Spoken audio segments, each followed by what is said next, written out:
Imagine the sky going dark in the middle of the afternoon. No warning, no explanation. Just the sun disappearing while the sky is still supposedly blue. Birds stop singing. The temperature drops several degrees within minutes. Nocturnal insects begin calling as if night has fallen. Livestock grow restless and confused, and the people around you start to scream, because as far as anyone can tell, the world is ending right now. This wasn't science fiction. This happened over and over to real people across thousands of years of human history, long before anyone understood orbits or shadows or the mechanics of a moon passing in front of a sun. Ancient humans watched daylight vanish and had exactly one conclusion available to them. Something had gone catastrophically wrong with reality itself. So what did they actually do when the sky went dark? The answer involves human sacrifice, arrow-shooting armies, executed astronomers, and one explorer who used a simple trick to terrify an entire indigenous population into submission. Let's start with the fear itself, because the fear makes everything else that follows make sense. You live in a world where the sun rises every morning without fail. It has done this every single day of your life, and every day of every life before yours, stretching back further than anyone can count. It is, quite literally, the most reliable thing you know. Now imagine that reliability breaking in front of your eyes, with no scientific framework to explain why. Ancient humans had built entire religious systems around the sun's dependability. Sun gods, sun kings, entire calendars structured around its predictable movement across the sky, entire agricultural cycles, entire seasons of planting and harvest, quietly assumed that the sun would keep showing up exactly as it always had. When a total solar eclipse occurred, it didn't just block light.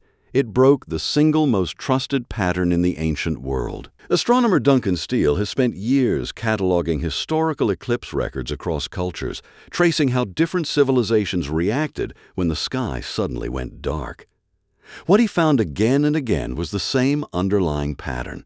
Across wildly different cultures with no contact with each other, humans independently arrived at strikingly similar explanations. Something was eating the sun. In ancient China, the explanation was a celestial dragon devouring the solar disk. In parts of ancient India, it was a demon named Rahu, forever chasing and occasionally catching the sun as punishment for an old betrayal among the gods. In Norse mythology, wolves chased the sun and moon across the sky, and an eclipse meant one of them had finally caught its prey. Among some indigenous peoples of North America, the eclipse was described as the sun and moon fighting, a conflict the community needed to help resolve before it grew worse. In West Africa, some Batamalaiba communities interpreted the darkening sun and moon as a quarrel between them, one the entire village was expected to help settle through acts of peacemaking. Different continents, different languages, different gods entirely. And yet the same core fear, expressed almost identically, arrived at independently by people who had never met, never traded, and never shared a single word of language between them. Something is eating the light. And if we don't do something, it might not come back. So what did people do? They made noise. A lot of it. Across dozens of documented cultures, from ancient China to parts of Africa to indigenous communities in the Americas, the instinctive response to a solar eclipse was strikingly similar. Bang drums, shout, bang pots together, shoot arrows into the sky. Some communities pulled dogs out into the open specifically to howl alongside the humans, adding another voice to the collective noise aimed upward at whatever was swallowing the sun. The logic, once you understand the fear behind it, is almost touching. If a monster is eating the sun, scare it away. Make enough noise, enough commotion, enough visible aggression, and maybe, just maybe, the thing swallowing your sun will spit it back out. And here's the detail that should give you chills. Every single time, across every culture that tried this, the sun did come back. Of course it did. A total solar eclipse never lasts more than a few minutes at any single location on Earth. But imagine not knowing that. Imagine believing, with absolute certainty that your community's frantic noise, your drums, your screaming, your arrows fired blindly into a darkened sky, was the exact thing that saved the sun. Generation after generation, that belief would only get stronger, reinforced every single time the light returned right on schedule. In ancient China, this wasn't a fringe superstition. It was state policy. According to some of the earliest surviving Chinese historical records, going back to the Shang dynasty, court astronomers were tasked with predicting eclipses in advance, precisely so the emperor could prepare the correct rituals to save the sun.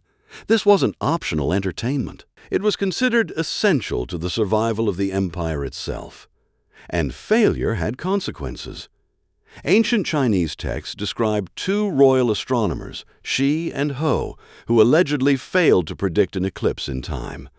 According to the account, they had been too drunk to properly observe the sky and warn the emperor. The eclipse struck without warning.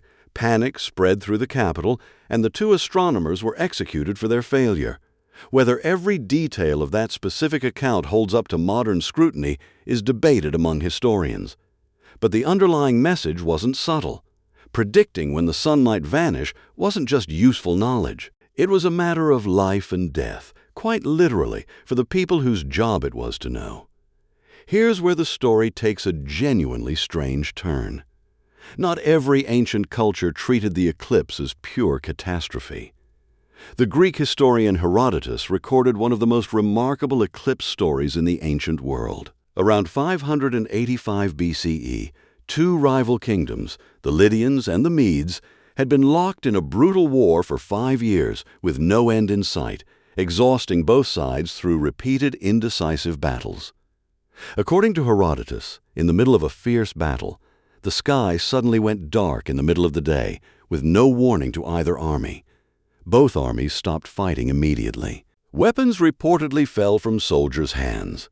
Soldiers on both sides interpreted the sudden darkness as a sign from the gods, a divine message that the war needed to end immediately. What years of bloodshed, negotiation attempts, and diplomatic pressure couldn't accomplish? A few minutes of unexpected darkness did almost instantly. The two sides negotiated peace on the spot, reportedly sealing the truce with a marriage between the two royal families to guarantee it would hold. The philosopher Thales of Miletus is often credited with having predicted this eclipse in advance, which, if true, would make it one of the earliest recorded scientific predictions in human history, centuries before anyone fully understood why eclipses happened. Whether Thales truly calculated it beforehand using early astronomical patterns, or the timing was simply remembered as remarkable after the fact and credited to him later, remains debated among historians. But the effect on the battlefield itself is well documented across multiple ancient sources. Isn't it strange that the same event that convinced court officials to execute astronomers in China convinced two warring kingdoms an ocean away to lay down their weapons and end a 5-year war within minutes? The eclipse didn't create fear or peace on its own. It amplified whatever framework the culture already had for understanding the world, acting less like a cause and more like a mirror held up to each society's deepest assumptions. Now for the twist that connects this ancient terror directly to something almost unbelievably manipulative. In 1504, the explorer Christopher Columbus found himself stranded on the island of Jamaica, his ships damaged beyond repair, his crew starving, and the local Taino population growing increasingly unwilling to keep providing food for free after months of demands. Columbus needed leverage, and he had exactly one tool available that the Taino people did not. He knew, from European astronomical tables carried aboard his ship, that a total lunar eclipse was coming on a specific night. According to accounts recorded by his son, Ferdinand Columbus, he called the Taino leaders together and told them his God was angry at their refusal to help his men, and that, as proof of this divine anger, the moon itself would turn blood red and vanish from the sky that very night. The leaders reportedly dismissed the threat, unimpressed, until the sky began to change exactly as he'd promised. When the eclipse began exactly as predicted, panic swept through the community. People reportedly begged Columbus to intervene on their behalf, offering him whatever food and supplies he needed if only he would restore the moon. Columbus then offered to pray to his god on their behalf, timed precisely to the moment the eclipse would naturally end based on his calculations. When the moon reappeared, exactly as he'd calculated down to the minute, his authority over the terrified population was cemented completely. Food shortages stopped being a problem for the rest of his stay on the island. This wasn't ancient fear meeting ancient superstition. This was calculated scientific knowledge being weaponized against people who didn't have access to that same knowledge. The very same cosmic event that once united warring kingdoms in the pursuit of instant peace was later used, deliberately and with full premeditation, as a tool of manipulation and control. The fear never disappeared. It simply became something people learned to exploit. So what does any of this mean for you? Watching this from a world where a solar eclipse is a scheduled, celebrated event, complete with special glasses and viewing parties? It means the fear your ancestors felt wasn't irrational. It was the completely reasonable response of intelligent minds encountering something genuinely inexplicable, using every tool available to them, ritual, noise, sacrifice, negotiation, to make sense of a universe that had suddenly stopped following its own rules. You don't feel that same terror today, not because human nature changed, but because the mystery got solved. Predictable orbital mechanics replaced dragons and demons.